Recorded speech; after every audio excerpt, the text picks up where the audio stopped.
Valentine's Day, you know the drill. Chocolate, flowers, those little candy hearts with weird messages on them, teddy bears holding hearts, cards with cheesy poems, couples posting pictures of their fancy dinners, single people eating ice cream alone and pretending they do not care. The whole thing feels very sweet and innocent and kind of childish, honestly. Like it is this pure celebration of love and romance and all that mushy stuff. But here is the thing. Valentine's Day has some seriously dark and honestly pretty gross origins that most people have no idea about. And I am not talking about slightly weird origins. I am talking about ancient Roman priests running around basically naked and whipping women with strips of animal skin. I am talking about animal sacrifice and blood rituals and fertility ceremonies that would make most modern people extremely uncomfortable. The holiday we celebrate today with heart-shaped boxes of chocolate started as something called Lupercalia was wild in ways that are hard to even explain without sounding like you are making it up.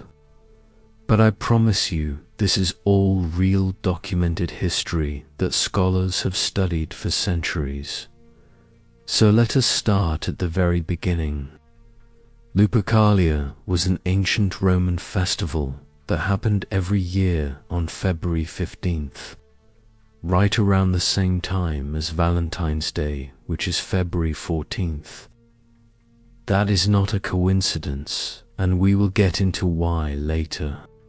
This festival was one of the oldest celebrations in Roman history. We are talking about something that existed before Rome was even really Rome. Some historians think it goes all the way back to the 6th century BC, or maybe even earlier. That is over 2,500 years ago. The name Lupercalia comes from the Latin word lupus, which means wolf. And that connects to one of the most famous stories in Roman mythology, the story of Romulus and Remus. If you do not know this one, let me catch you up real quick. According to legend, Rome was founded by two twin brothers named Romulus and Remus. When they were babies, they were abandoned and left to die, but a she-wolf found them and took care of them. She nursed them and kept them alive until a shepherd discovered them and raised them as his own children. Eventually, they grew up and founded the city of Rome. Although that story also ends badly because Romulus killed Remus in an argument about where to build the city walls. Ancient history is full of brothers killing brothers, honestly. Anyway, the cave where the she-wolf supposedly nursed the twins was called the Lupercalia. It was located at the base of the Palatine Hill in Rome. This cave was considered sacred and it became the center of the Lupercalia festival. The whole celebration was meant to honor this founding myth of Rome and also to purify the city and promote fertility and health. Now let us talk about what actually happened during Lupercalia, because this is where it gets intense. The festival was run by a group of priests called the Luperci. These priests were divided into two groups called the Quinqueales and the Fabii. Both groups were named after important Roman families. On the day of the festival, these priests would gather at the Lupercal cave to begin the ceremonies. The first thing that happened was animal sacrifice. The Luperci would sacrifice goats and a dog. Yes, a dog. The goats were probably connected to fertility because goats were seen as very fertile animals. The dog might have been connected to the wolf theme, since dogs and wolves are related. Or it might have been about purification, since dogs were sometimes used in Roman purification rituals. Either way, animals were killed as offerings to the gods. After the sacrifice, things got even weirder. The Luperci would take two young men, usually from noble families, and bring them to the altar where the animals had been killed. Then they would touch the foreheads of these young men with a knife that was still covered in blood from the sacrifice. After that, they would wipe the blood off using wool that had been soaked in milk.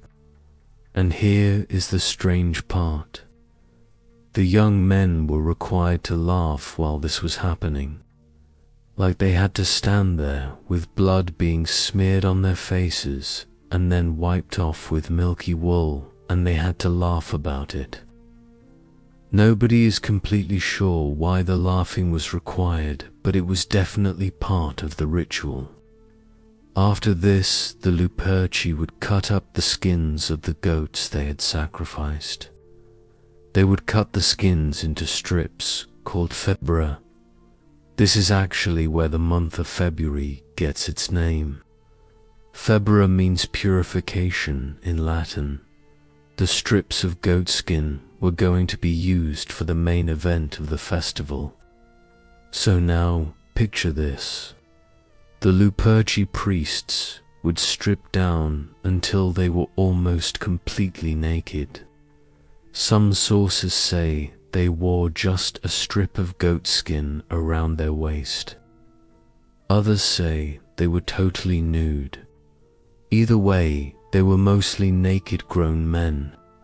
They would grab the strips of goat skin and then they would run through the streets of Rome.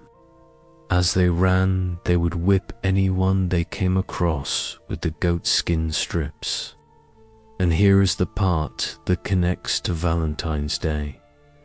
Women would actually line up in the streets hoping to get whipped.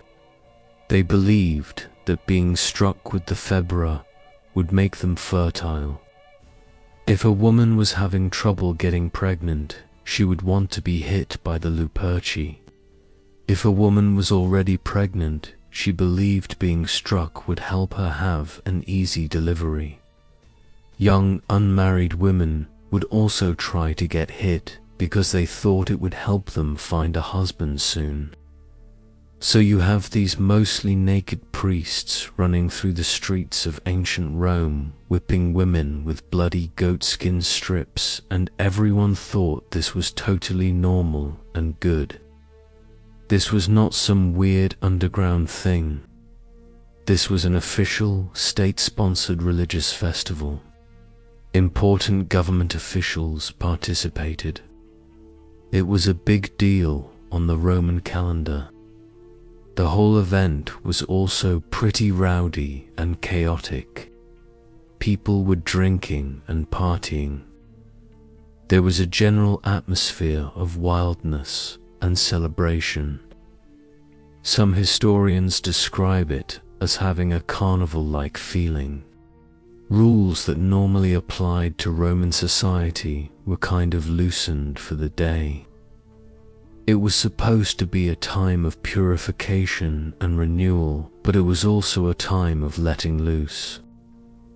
Now here is something interesting.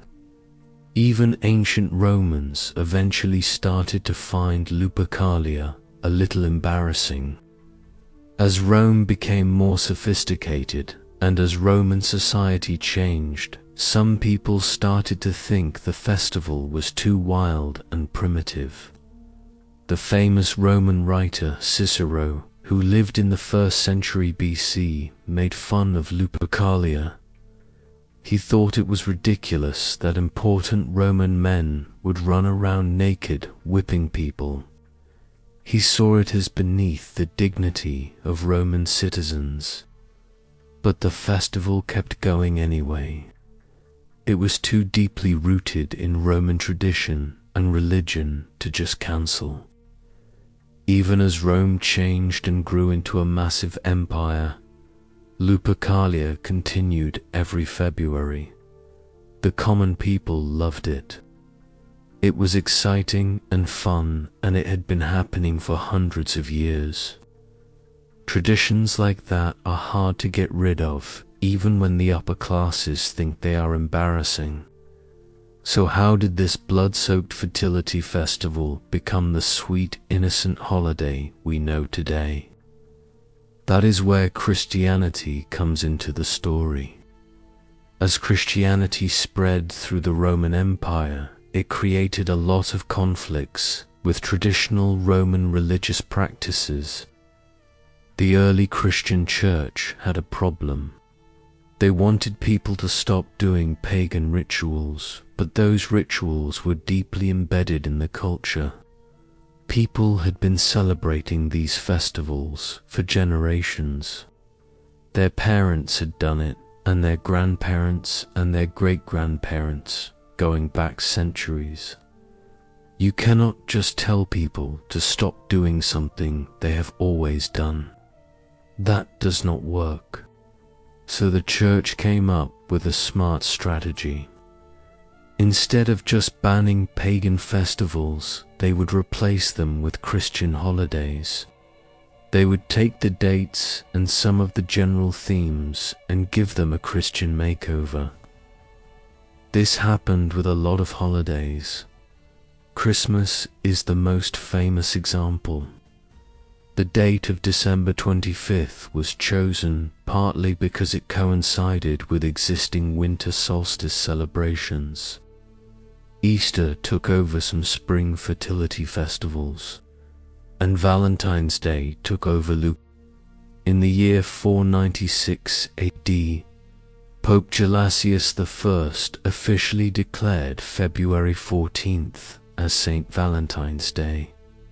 This was a deliberate move to replace Lupercalia, which happened on February 15th. Instead of a wild pagan fertility festival, there would now be a Christian feast day honoring a saint.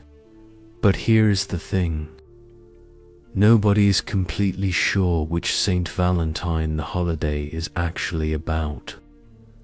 There were apparently several early Christian martyrs named Valentine or Valentinus. At least 3 different Valentines are recognized by the Catholic Church. One was a priest in Rome. One was a bishop in a place called Terni. One we know almost nothing about, except that he died in Africa.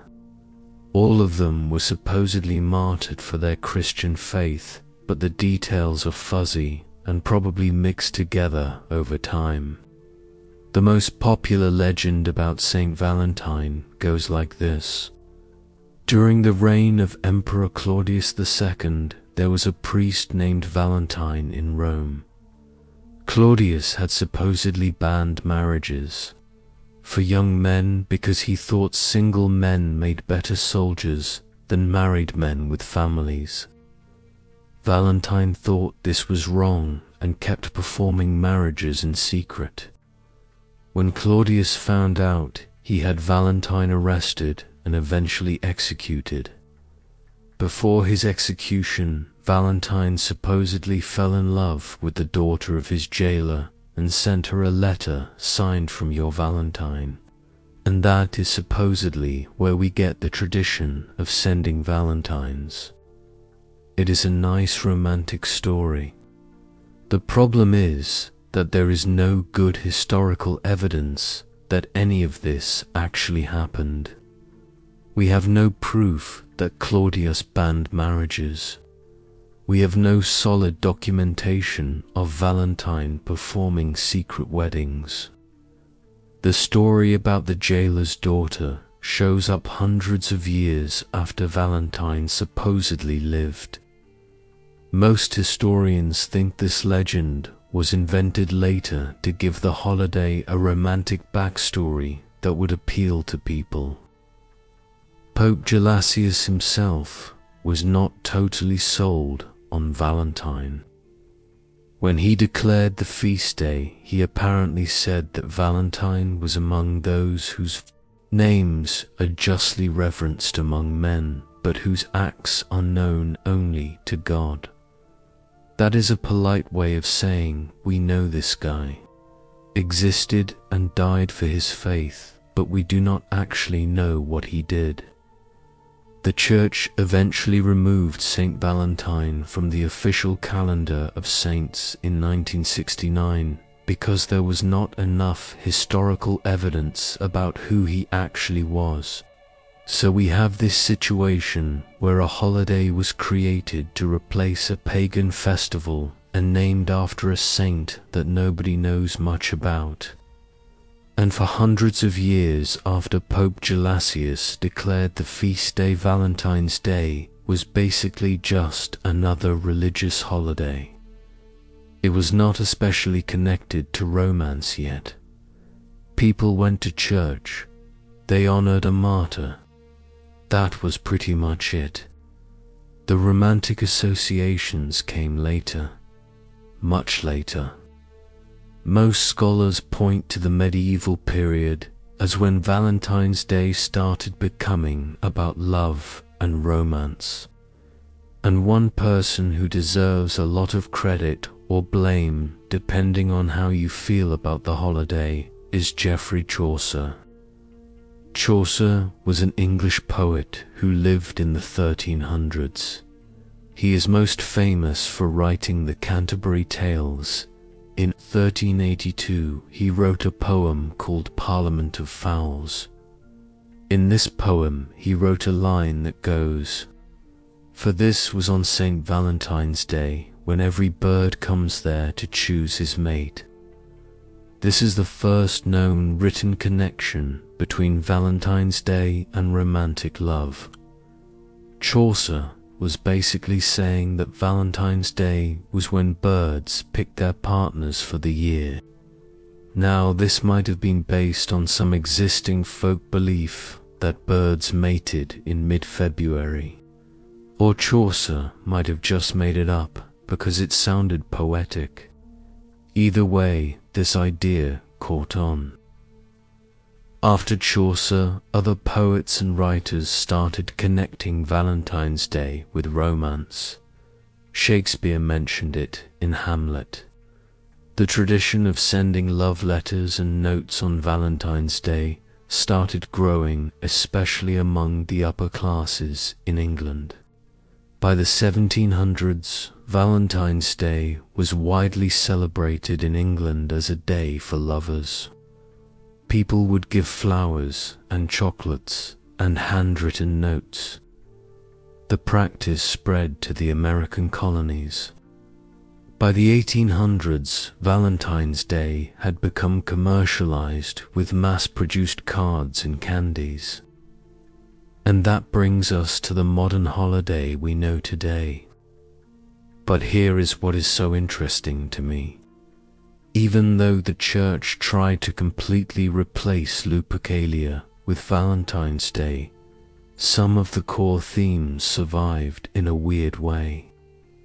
Lupercalia was about fertility and matching people up romantically. Women lined up hoping to get whipped so they could find husbands or get pregnant. There was apparently also a tradition during Lupercalia, or maybe just after it, where young men would draw names of young women from a jar or box. These matched pairs would then be coupled up for the festival and sometimes ended up actually getting together afterward. Some historians are not sure if this name-drawing thing actually happened during Lupercalia or if it was a separate tradition. But either way, it sounds a lot like the romantic matchmaking themes of modern Valentine's Day. So, even though the blood sacrifice and the naked running and the goatskin whipping did not survive, the general idea of Valentine's Day as a time for romantic pairing up might actually come from Lupercalia. The Christian Church tried to replace the pagan holiday, but some of the underlying themes stuck around and got transformed into something more acceptable.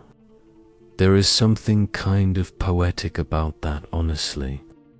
These ancient beliefs about fertility and romance were so deeply embedded in human culture that they could not be completely erased. They just got dressed up in different clothes. The bloody goat skins became paper valentines. The priests became postal workers, delivering cards. The running through the streets became running to the store to buy last-minute chocolates. Now let me tell you about some other weird details from Lupercalia that I find fascinating.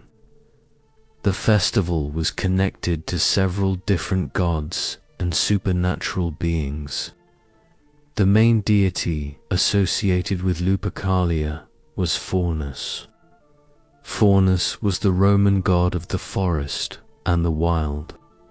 He was associated with fertility and nature. He was kind of similar to the Greek god Pan. Actually, Faunus is sometimes just considered the Roman version of Pan. Both were depicted as half man and half goat. Both were connected to wilderness and wildness and sexuality. There was also a connection to Juno Februata. Juno was the queen of the gods in Roman mythology.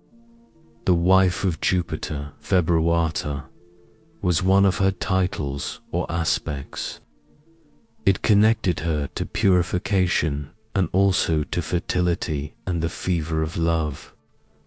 Women praying to be fertile might pray to Juno Februata. And of course there was the connection to the founding myth of Rome through Romulus and Remus and the she-wolf. The wolf was not worshipped exactly, but she was honored. The cave where she supposedly nursed the twins was sacred ground. The whole festival was partly about remembering and celebrating the miraculous beginning of Rome.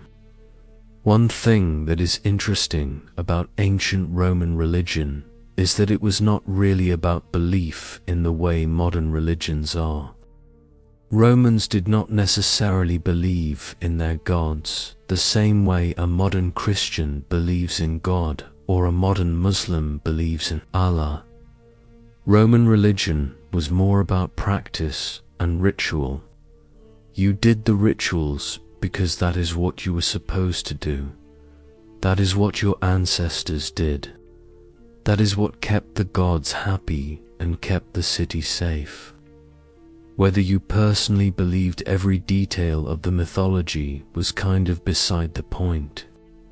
So when Romans participated in Lupercalia, they might not have literally believed that being hit with a goatskin strip would magically make them pregnant.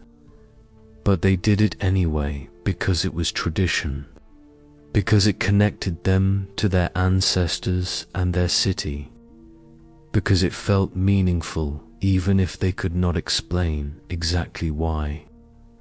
And honestly, I think modern people do the same thing with Valentine's Day. Most people do not really believe that buying chocolates on February 14th has any magical power to strengthen their relationships. But they do it anyway because it feels meaningful and because it is what people do.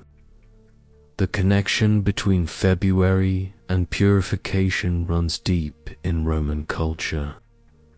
February was the last month of the Roman calendar before March, which was the beginning of the new year in the original Roman system. It was a time of cleaning and preparing for the year ahead, getting rid of the old and making room for the new. Lupercalia fit into this broader cultural moment. It was about purifying the city and the people and getting ready for spring. The running of the Luperci through the streets was not random. They followed a specific route around the Palatine Hill. The Palatine was one of the 7 hills of Rome, and it was considered the most important one. According to legend, it was where Romulus founded the original city. It was where the emperors later built their palaces. The word palace actually comes from Palatine. So when the priests ran around this hill, they were literally running a circle around the heart of Rome. They were purifying the most sacred ground in the entire Roman world. Some historians think the festival might have even older origins than Rome. The Palatine Hill was inhabited long before the city of Rome existed. There might have been pastoral communities there who celebrated similar fertility rituals. When Rome was founded, these earlier traditions might have been absorbed into Roman culture. That would explain why Lupercalia always felt a little primitive and wild compared to other Roman festivals. It might have been carrying forward something much older. The goat sacrifice is interesting too. Goats were common sacrificial animals across many ancient cultures. They were associated with sexuality and fertility. The word tragedy actually comes from the Greek word for goat song. Greek tragedies might have originally involved some kind of goat sacrifice or men dressed in goat skins. There is a whole scholarly debate about this. The point is that goats had deep symbolic meaning across the ancient Mediterranean world. They were not just random animals. They represented something powerful about nature and fertility and the wild. Dogs being sacrificed is more unusual. Romans did not commonly sacrifice dogs. In fact, dogs were generally not considered appropriate sacrificial animals in most Roman rituals. The fact that a dog was killed during Lupercalia is one of the things that makes the festival seem older and stranger than typical Roman practice. Some scholars think the dog sacrifice connects to very ancient Italian purification rituals that predated classical Roman religion. When Christianity took over the Roman Empire, it was not just Lupercalia that got replaced. Pretty much every major pagan festival was either banned or transformed into a Christian holiday. The winter solstice festivals became Christmas. The spring equinox celebrations influenced Easter. Harvest festivals became saints' days. The church worked systematically to give people Christian alternatives to their traditional celebrations. This was actually pretty smart strategy. Humans need celebrations and rituals. We need special days that break up the ordinary routine of life. If you just tell people to stop celebrating, they will keep doing it secretly or they will resent you. But if you give them something new to celebrate that serves the same psychological purpose, they will eventually shift over. It takes a few generations, but it works. I think there is something valuable in knowing the real origins of our holidays. Not because it should make us stop celebrating them. I am not saying nobody should ever send a Valentine again because of what happened 2,000 years ago. But knowing the history gives us perspective. It reminds us that the things we take for granted as normal and natural are actually the product of very specific historical processes. People made choices. Traditions got invented and transformed and passed down. Nothing just is the way it is. Everything has a story. Valentine's Day today is mostly about commerce. Americans spend billions of dollars on the holiday every year. Card companies and chocolate companies and flower companies and jewelry companies have all shaped the holiday into a massive commercial event. Hallmark did not invent Valentine's Day, but Hallmark definitely helped make it what it is today. The diamond industry pushed engagement rings and expensive jewelry gifts. The whole thing has become a kind of obligation where people feel social pressure to participate and spend money. But underneath all that commerce, there is still something real. People do want to celebrate love. They want a day where it is socially acceptable to be romantic and sentimental. Even if the commercial aspects are annoying, the underlying impulse is human and understandable. And that impulse connects all the way back to those ancient Romans who believed that mid-February was a special time for fertility and romance and the wild energy of nature coming back to life after winter. The Luperci running naked through the streets of Rome were doing something that would get them arrested today. But they were responding to the same basic human needs that make people buy roses and chocolates now.